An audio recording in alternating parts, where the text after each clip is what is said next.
Bienvenidos nuevamente a El Camino de la Filosofía. En este nuevo video hablaremos sobre vida y cristianismo. ¿La vida en Cristo es sufrimiento o placer? ¿Qué entendemos por vida cristiana? Podríamos pensar que engloba tres puntos importantes, ¿no? Es la vida en Cristo, vivir para Cristo y vivir por Cristo. Pero ¿qué se entiende con todo esto? Ya estos tres puntos incluso nos pueden dar una idea de a qué quiero llegar con todo esto. ¿Qué entendemos por vida cristiana? La vida cristiana puede englobarse de tres maneras diferentes, como la vida en Cristo, vivir por Cristo y vivir para Cristo. En, por y para Cristo. Pero ¿qué entendemos por esto? ¿Qué queremos decir cuando alguien es un cristiano? ¿Por qué decimos es un cristiano y no solamente un creyente? ¿Por qué decimos que hay una corriente cristiana? ¿O por qué decimos que el pensamiento por qué decimos que este pensamiento está dentro del cristianismo? ¿Qué se entiende por eso? O sea, ¿qué quiero yo decir con la palabra ismos? Bueno, pues los ismos son esta palabra tan popular o incluso tan mencionada de manera despectiva o no dentro o no de la filosofía también. Tan venerados o incluso tan criticados, ¿no? Tan despreciados que incluso escuché un comentario, ¿no? Dentro de nuestras pláticas de filosofía, decir, es que la filosofía combate estos ismos. Qué curioso, ¿no? Porque incluso se han catalogado las corrientes de pensamiento filosóficas dentro de los ciertos ismos, ¿no? Como ejemplo el positivismo, incluso se ha escuchado un cientificismo, budismo, estructuralismo, marxismo, existencialismo. Se ha catalogado ciertas filosofías bajo estos ismos. Pero ¿qué entendemos por estos ismos? Entendemos como una serie, con un pensamiento que corresponde a ciertos dogmas. O sea, un pensamiento que está constituido por dogmas, por normas, por leyes que uno tiene que acatar. O sea, se ha dicho que cuando pensamos en pensadores de una corriente filosófica, por ejemplo, del existencialismo, no todos están de acuerdo completamente entre ellos, incluso hay diferencias. No podemos hablar del existencialismo de Beauvoir y pensar que es el mismo que el de Heidegger, o pensar que es el mismo que el de Jasper, o pensar que es el mismo de Kierkegaard. O sea, son pensamientos, aunque existencialistas, pero con sentidos completamente diferentes. Pero, ¿por qué todos estos personajes están dentro de la palabra existencialismo? Porque engloban ciertos dogmas, ciertas leyes o normas que uno tiene que cumplir para ser parte de esto. Y uno de esos dogmas era pensar la existencia, reflexionar sobre la existencia del ser humano y sobre cuál era el punto del ser humano, ¿no? Como un ser dentro de la existencia humana, cargado de esta existencia y que sufre, digamos, o padece esta existencia y que también tiene que lidiar con esa existencia que lo carcome tanto al ser humano. En ese sentido, ¿qué entendemos con la palabra cristianismo? En pocas palabras, el cristianismo es la corriente de pensamiento que se basa en las enseñanzas de Cristo, que nos dejó aquí en la tierra. Unos pensamientos que él no solamente decía, sino que también vivía. Porque, como incluso decimos, ¿no? Porque se le decía a los primeros cristianos que no solamente que hablaban como Cristo, o que decían lo que Cristo decía, sino también que actuaban la manera de Cristo, actuaban como Cristo. O sea, no solamente es vivir la vida cristiana, también es hacer, es actuar. Y no solamente es vivir, actuar, es vivir en ese accionar, vivir en ese actuar. ¿Eso qué quiere decir? Eso quiere decir que no solamente tú vives, no solamente tú accionas, tú también vives ese accionar. Tú no solamente y digamos, haces algo por hacerlo, lo haces. Y no solamente tú haces algo por hacerlo, o sea, lo que haces tiene consecuencias. Y tú vives con eso, y tú vives esas consecuencias, tú vives esos resultados. Tú vives, por ejemplo, si tú evangelizas a alguien, le hablas de la palabra de Dios y posteriormente esa persona con el tiempo llega a aceptar a Dios, eso aunque tú no hayas sido el que finalizó la obra en él, o el que empezó la obra en él, aunque tú eres el primero, tú vas a vivir los resultados, vas a vivir esa bendición de Dios para tu vida. No solamente es vivir, es vivir como Cristo vivía, no solamente es hacer lo que Cristo hacía, es también vivir esos resultados. Porque uno también vive las consecuencias, los resultados que lo afectan de manera positiva o negativa.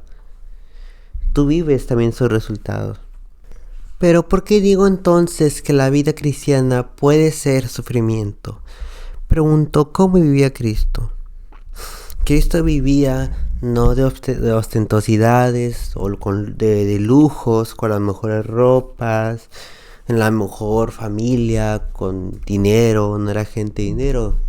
Incluso no se relacionaban con personas de éxito o, como se ha dicho erróneamente, ¿no? Personas de alto valor, que ahorita que hablamos de eso, ay, me enoja tanto.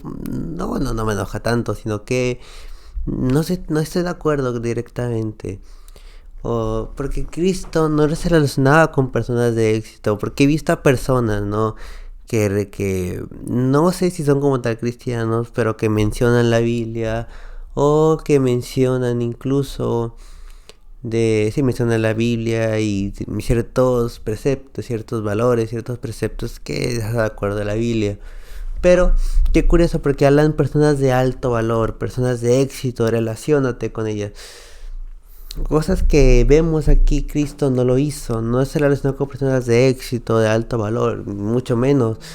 Mira con qué se relacionaba con gente despreciada, con gente, con ladrones, con prostitutas, con personas pobres, con personas que la sociedad despreciaba. Incluso la palabra de alto valor puede ser considerada como algo despectivo, negativo. O sea, porque nadie vale menos que nadie. No hay personas de más o menos valor, todos valemos sin importar si tenemos éxito o no tenemos éxito en la vida, o si somos pobres o somos ricos, nadie vale más que nadie. O personas buenas o malas, una persona mala no vale más que una buena. O y lo viceversa, una persona buena no vale más que una mala. Al final somos personas y valemos pues lo mismo. Pero también, ¿por qué entonces ¿por qué decimos que es sufrimiento la vida cristiana? ¿Cristo qué hizo? Cristo de una manera sencilla, digamos, no solamente humilde, también era generoso. Cristo en su vida, no sexo actuar, representaba cumplir la palabra de Dios. ¿Qué vino a hacer Cristo en la tierra? Morir por nuestros pecados. Así que no representa, o sea, dice que Cristo es la medida del varón perfecto. Es lo que todo un cristianismo tiene, o sea, es lo que todo un cristiano tiene que aspirar a ser. O sea, Cristo es la medida perfecta de lo que todo cristiana tiene que ser. ¿Y Cristo qué representa? Cristo representa en este caso, en sus lecciones, en su estilo de cómo vivir.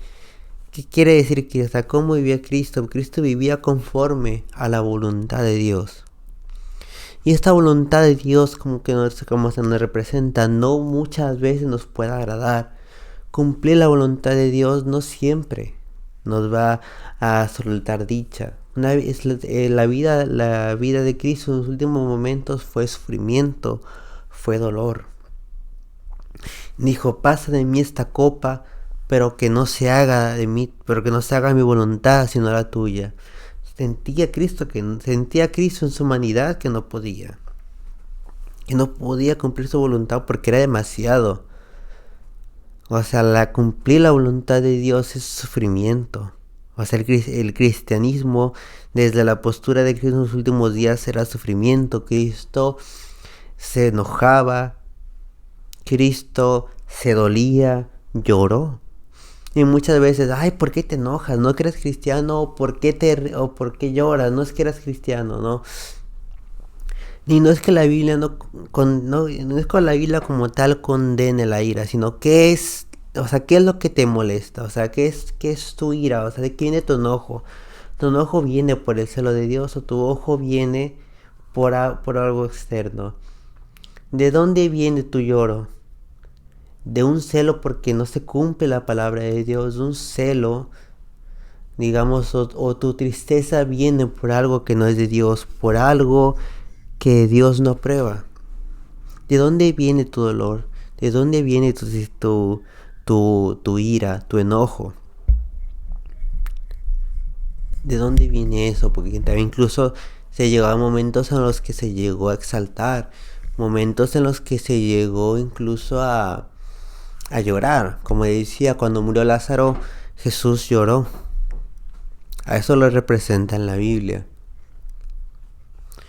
Por eso, o sea, Jesús, la vida de Cristo es sufrimiento. Cristo fue apaleado, Cristo fue escupido, fue latigado, fue crucificado. Esto fue una muerte dolorosa cumpliendo la palabra de Dios. Y esto no solamente lo vemos en la vida de Cristo, también la vida de Pablo, que fue azotado, pasó hambre, pasó, digamos, fue torturado, azotado, pasó hambre, desnudez, como también Cristo pasó desnudez. Pasó un montón de perjurios. ¿Por qué? Por la palabra de Dios, por amor a Dios. Todo esto, tanto el Hijo como el Padre, como tanto el Hijo como Pablo, cumplieron la voluntad de Dios, aunque sufrieron, aunque les dolía, pero lo hicieron por amor. En la vida de Cristo, Cristo sufrió por amor a nosotros. Y como Cristo es la medida, como ya había establecido, del varón perfecto, que todo hombre y mujer tiene que hacer, en ese caso, la vida de Cristo es una vida que nos lleva al sufrimiento, nos lleva al dolor. Pero lo hago ¿por qué? Por amor. O sea, la vida de Cristo, la vida, incluso como nos representa las cartas de Pablo, ya no vivo yo, más Cristo vive en mí. O sea, en una constante negación de yo, ya no soy yo, ya eres Cristo. O sea, ya mi cuerpo, todo lo que fue en el pasado es basura, todas mis riquezas, todo lo que yo poseo es basura si no tengo a Cristo. O sea, mi vida es de ahora con Cristo. Sin con Cristo soy algo, sin Cristo no soy nada. O si con Cristo no soy nada, sin Cristo soy menos que nada. O sea, la miseria del hombre sin Dios, o sea, incluso, o sea, uno sufre por amor. O sea, la vida de Cristo es sufrimiento. Cristo fue apaleado sin decir ninguna sola palabra, sin maldecir a nadie, sin recriminar nada, callado, como cordero, como incluso de ellas como cordero, fue trasquilado y llevado al matadero. La vida de Cristo no representa abnegación, representa dolor. O sea, Pablo o sea, como dije, pasó hambre, o sea, descuidó tanto su cuerpo, puso al límite a su cuerpo. ¿Pero por qué? Porque mi cuerpo no importa, aunque sufra, aunque me duela, aunque lo lastime, lo latigue, no me importa, lo hago por amor a Dios. Pero ¿qué me lleva?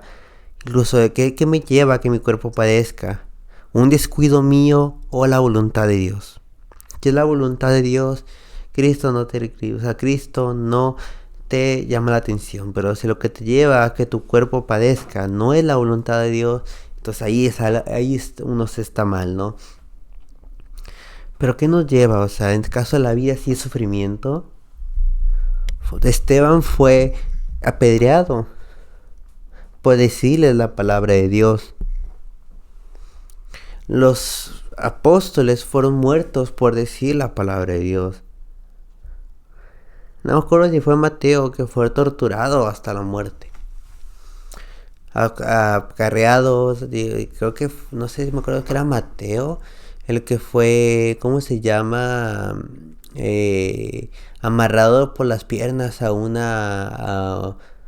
amarrado por las piernas por una, ¿cómo se llama? Carreta y unos caballos, mandó los caballos y fue arrastrado por piedras y tierra hasta la muerte, ¿no? O sea, fue torturado. Muchos cristianos fueron torturados, fueron muertos, mártires. ¿Por qué? Por amor a Dios, por amor a la palabra, por hacer la voluntad de Dios principalmente. Que el cristianismo podemos pensar entonces sufrimiento. O sea, aunque me golpeen, o sea, incluso la Biblia reclama, o sea, si tú eres culpado, si tú eres azotado, si tú eres, incluso si hay testigos falsos que te culpan de algo en tu contra, incluso hay gente que te menosprecia, hay gente que te rechaza, hay gente que te odia, hay gente que te dice cosas malas, incluso hay gente que te da la espalda. Si es por la voluntad de Dios, más que bienvenido, ¿no? Pero representa en qué sentido la Biblia, como si hablas la verdad te van a rechazar, te van a insultar, decir tú no sabes nada o que se van a burlar incluso de ti. O sea, esa es la voluntad de Dios. En este caso, desde este punto de vida de Cristo, desde esta perspectiva se puede notar como un sufrimiento. Tú sufres, tú padeces, tú te condueles. Entonces no es la vida cristiana en ese caso como, ay, el camino fácil, o es la alternativa, o elijo escapar de la realidad y me voy al cristianismo. No, mira cómo estás. O sea, la vida cristiana no es fácil, es dura. Pero pues, ¿qué me lleva a hacer eso? Si me padece, si sufro, si es duro, ¿por qué me lleva? ¿Por qué la gente hace eso? Es por el amor a Dios. ¿Y cómo viene el amor de Dios a ti? ¿Por qué hay amor de Dios en tu vida? ¿Y por qué haces todo eso? El amor, diríamos. En ese caso, entonces la vida es sufrimiento. O sea, la vida es sufrimiento. Y en Cristo es dolor. Entonces no me queda más que el rechazo, que el odio. En ese caso, entonces, ¿dónde está el placer ahí? Entonces, ya no podríamos pensar entonces en la vida en Cristo como placer. Ya eso sería imposible, ¿o no? Podríamos pensar la vida de Cristo también como una búsqueda del placer, como una búsqueda del deseo. Pero uno se preguntaría entonces, vida cristiana como la búsqueda del placer, ¿qué sentido tiene? Si me acaba de decir ahorita que la vida cristiana es sufrimiento, pero ¿por qué tengo en ese caso que amar a Dios? O sea, ¿qué me haría? ¿Qué me lleva a mí a amar a Dios? ¿Qué me lleva a mí a amar su palabra? ¿Qué me lleva a mí incluso a querer seguir en el sufrimiento, incluso buscar más sufrimiento? ¿Por qué yo tengo que hacer eso? O sea, ¿qué beneficio? O sea, si no estoy no estoy con Cristo y no sufro, y estoy con Cristo y sufro, ¿por qué sigo ahí entonces? ¿Por qué tú sigues ahí? ¿Por qué se ha vuelto incluso una de las corrientes religiosas más importantes del mundo? ¿Cuál es la importancia? O sea, ¿por qué yo tengo que estar ahí? ¿Por qué hay tantos mártires? O sea, ¿qué los llevaba a amar a Dios? Dice, porque de tal manera amó Dios al mundo. Pero ¿por qué Cristo, si nos ama, por qué nos permite sufrir? Ya no solamente esa pregunta tan común, ¿por qué Cristo permite sufrimiento? O incluso, ¿por qué permitió que sus devotos, que sus hijos sufrieran, padecieran, murieran? ¿Y por qué incluso lo más, digamos, uno diría lo más extraño, ¿por qué amaban? ¿Por qué lo amaban si a Dios, si sufrían tanto? Y hay algo que es un punto importante que parte de esta discusión y que podríamos decir como Cristo, como la búsqueda del placer. ¿Pero qué es el placer? El placer no debe entenderse solamente o como de manera errónea como la búsqueda del placer, como en este caso sexual, o no solamente como la búsqueda del placer, como no diría de los placeres de los lujos, de los ostentos, de lo, de, como el placer, como la búsqueda como la búsqueda del exceso. El placer no son los excesos, diría en ese caso, no son los lujos, el ostento, no solamente o no como tal tiene que estar vinculado con el placer sexual, o no solamente con eso. Hay incluso el placer podemos decir que es un sentimiento más fuerte que la felicidad. Yo podría decirle, ¿sabes qué? Si yo estoy con un amigo, con un amigo o amiga, yo le digo, ¿sabes qué? Yo estoy feliz cuando estoy contigo, no se puede escuchar mal, o sea, no se escucha mal, se escucha bien, o sea, se escucha incluso lindo, pero que no lo puedo decir yo a un amigo o a una persona, no lo puedo decir yo a un amigo o amiga, yo siento placer cuando estoy contigo, ¿no? Porque uno incluso lo sentirá extraño, lo sentirá raro. ¿Por qué? Porque de cierta manera si pensamos en el placer como algo sexual, incluso algo ostentoso, como algo excesivo, de malamente, ¿no? O de manera muy sesgada se entiende así. Pero incluso si no se entiende así, suena un tanto extraño. O sea, ¿por qué sientes placer cuando estás conmigo? Eso, pues podríamos decir, o sea, ¿por qué en ese caso la búsqueda del placer? En ese caso, en la cristiana. Uno se lo puede decir a alguien más, pero a alguien más que en caso íntimo. Por ejemplo, digamos, a mi pareja, si le digo, siento placer cuando estoy contigo, tiene un sentido completamente diferente. O sea, no se escucha mal, incluso se escucha bien. O sea, no solo siento felicidad, siento deseo de estar contigo, siento un deseo en mi ser, una excitación cuando estoy contigo. Excitación no solamente como se entendería de la sexual, sino también como un impulso en mí de querer estar más cerca de ti. Se lo dices a alguien íntimo o quien comparte su intimidad. ¿Y con quién compartimos nuestra intimidad? Con Dios. Nosotros compartimos nuestra intimidad, nuestra cercanía. ¿Por qué podemos ser íntimos o muy muy cercanos a Dios? Incluso más cercanos que con un amigo, con familiar. O sea, porque Dios nos conoce completamente, porque Dios nos ama. Y porque de tal manera amó al mundo que ha dado su hijo unigénito. Juan te dice, no lo más común. Para que sea su hijo unigénito, para que todo el que en él cree no se pierda, mas tenga vida eterna, ¿no?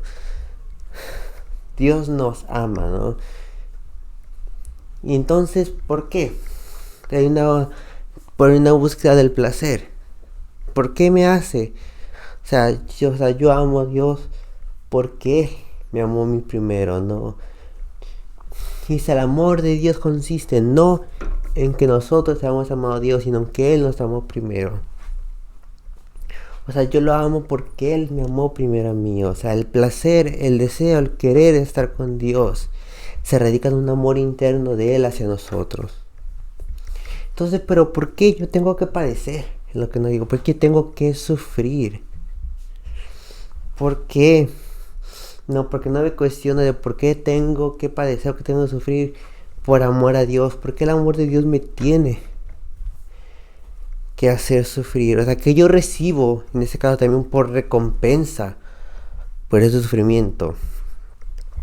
Hizo que la palabra de Dios, pues al ser la verdad, genera descontento de la gente, genera repudio, genera odio hacia nosotros, porque decirles la verdad, o sea, le dices que toda su vida han actuado mal, que aquello que no creen está bien, que incluso aquello que creen amar o que dicen amar no está bien, no es lo que Dios quiere para sus vidas, no es lo correcto. Todas sus bases políticas, económicas, ideológicas, todo se destruye con la palabra de Dios. O sea, esto es lo que Dios quiere. Entonces, ¿cómo puedo destruir aquello que tanto esfuerzo he creado, que tanto he sufrido para estar? Porque yo tengo que dejar eso.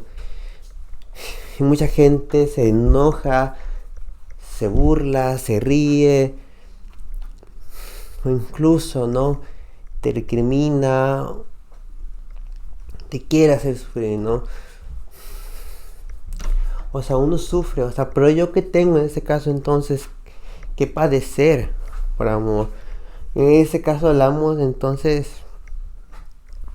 porque uno sufre también. Esta aquí podemos entender por qué el cristianismo también puede verse como el placer, como placer. Incluso desde esa perspectiva podemos incluso entender que el sufrimiento, uno busca el sufrimiento por un placer mayor. Uno sufre pero buscando el placer, buscando el deseo de estar con Dios. O sea, yo sufro pero no porque quiera sufrir, yo sufro porque quiero estar con Dios, por un placer mayor. Porque dice la Nueva Jerusalén, en el cielo cuando estamos con Dios ya no habrá más llanto, más tristeza y más dolor. Sino, dice, ya no habrá ni fe ni esperanza, sino el amor.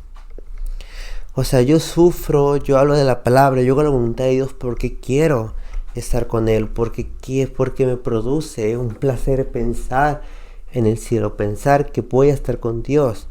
Podríamos pensar la vida cristiana como una búsqueda del placer.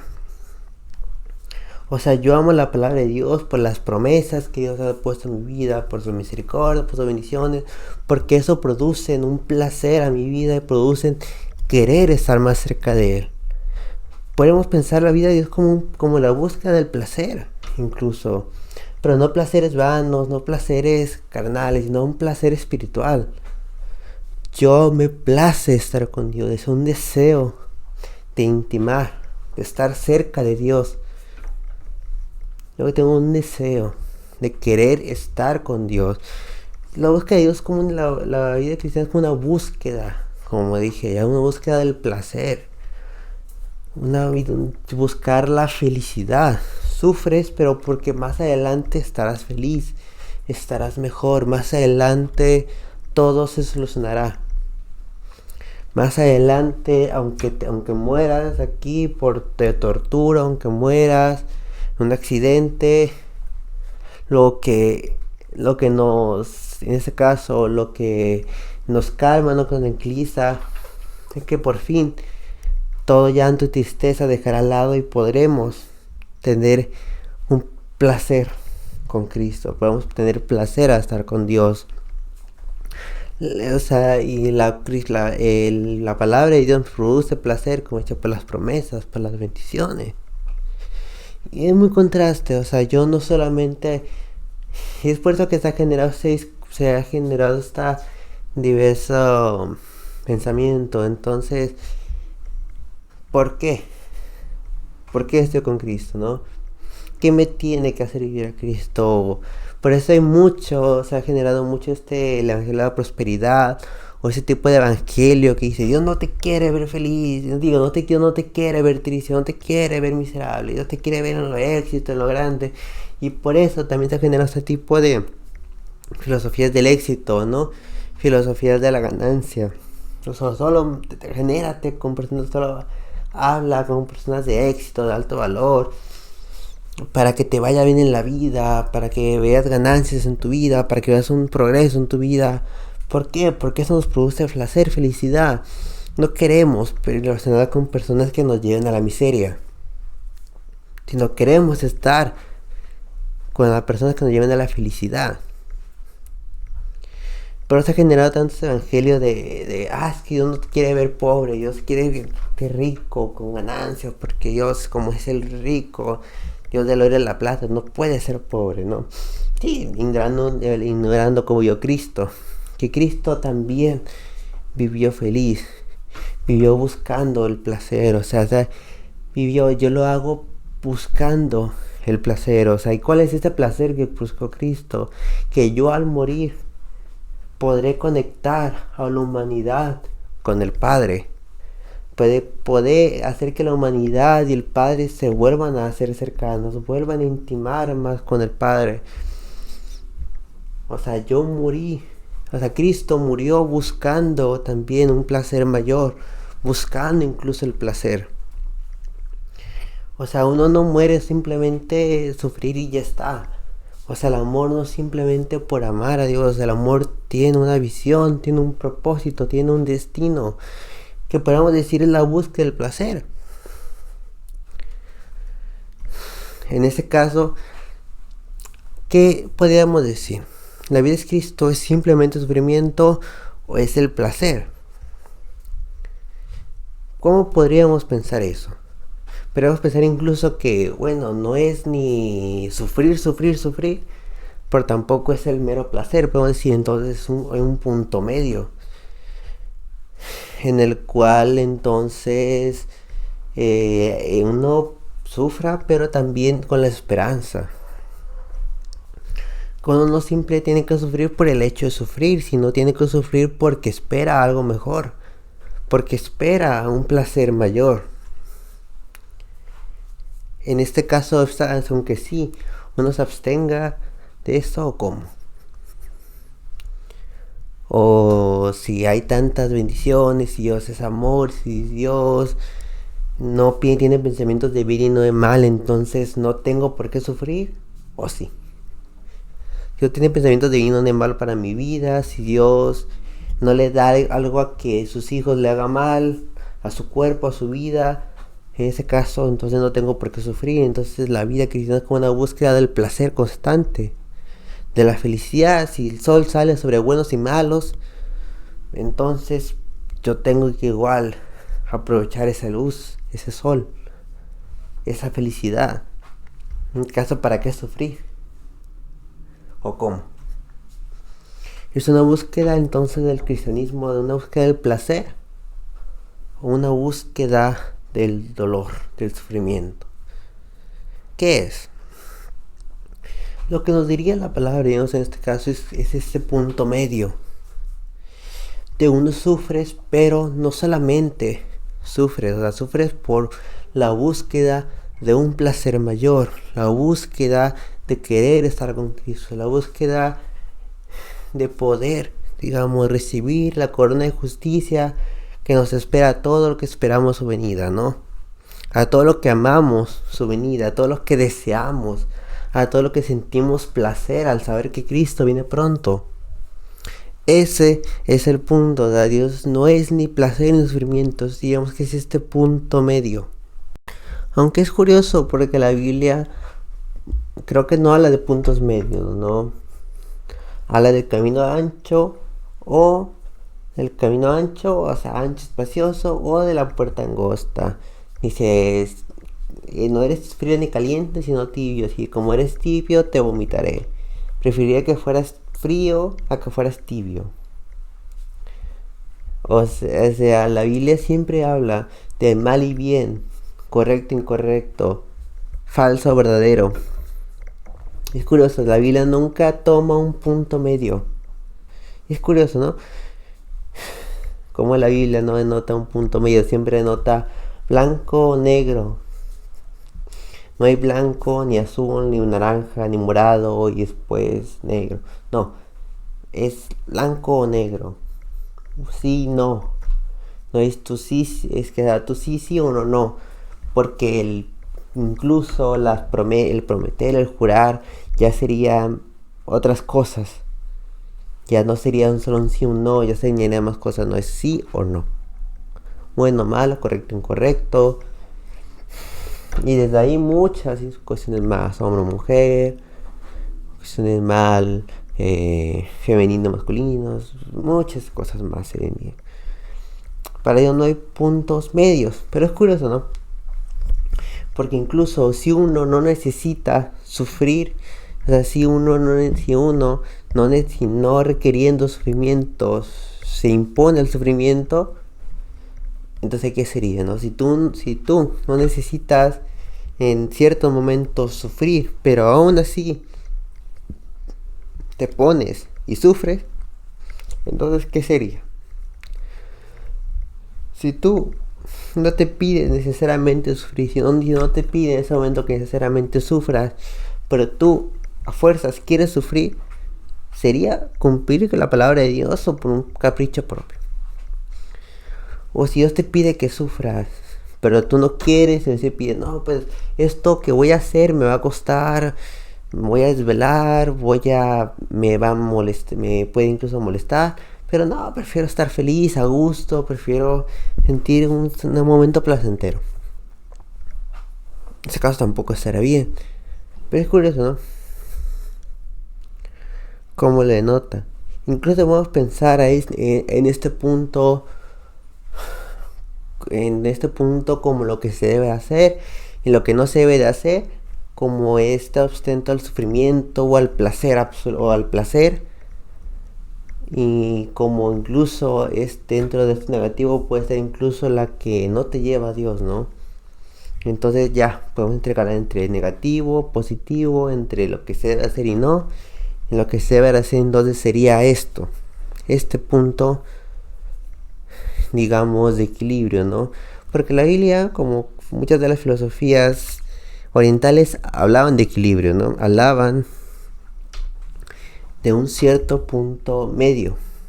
Bueno, porque incluso el equilibrio fomenta no es ni estás ni el extremo, ni al extremo, al fanatismo, pero tampoco te estás alejando. Estás en ese punto medio de equilibrio. Incluso ese equilibrio no solamente es como esa tercera opción, sino también como la opción buena entre dos opciones claramente malas. Al fin la que era una sola mala y una sola buena. ¿O sí? ¿Cómo lo ves tú?